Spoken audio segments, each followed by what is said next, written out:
एक बार गौतम बुद्ध नगर में घूम रहे थे।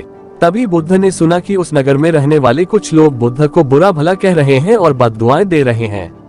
ऐसा इसलिए हुआ क्योंकि उस नगर में रहने वाले कुछ बुद्ध विरोधियों ने आम नागरिकों के मन में ये बात बिठा दी थी कि गौतम बुद्ध एक ढोंगी व्यक्ति हैं और ये उनके धर्म को भ्रष्ट कर रहे हैं। इस वजह से उस नगर में रहने वाले लोग बुद्ध को पसंद नहीं करते थे और उनको अपना दुश्मन मानते थे। गौतम बुद्ध ने जब नगरवासियों के इन उल्लाहनों को सुना तो वह एक कोने में शांति के साथ खड़े हो गए और उनकी बुरी बातों को आराम से सुनते रहे। इस दौरान बुद्ध ने कोई प्रतिक्रिया नहीं दी।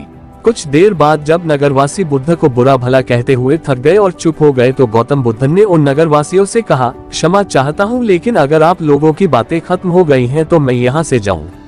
ये सुनकर उनको बुरा कहने वाले लोग बहुत आश्चर्यचकित हुए।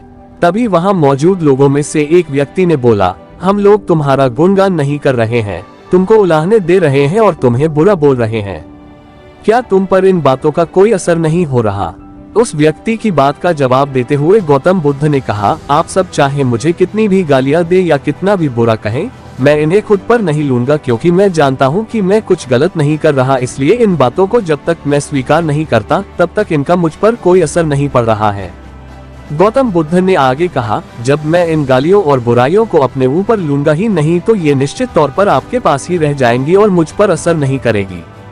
गौतम बुद्ध का ये प्रेरक प्रसंग हमें ये शिक्षा देता है और इस बात के लिए प्रेरित करता है कि जब आप गलत नहीं हैं तो किसी की गलत और निगेटिव बातों का असर कभी भी खुद पर नहीं लेना चाहिए, क्योंकि इससे आप अपने ही दुखों की वजह खुद बन सकते हैं।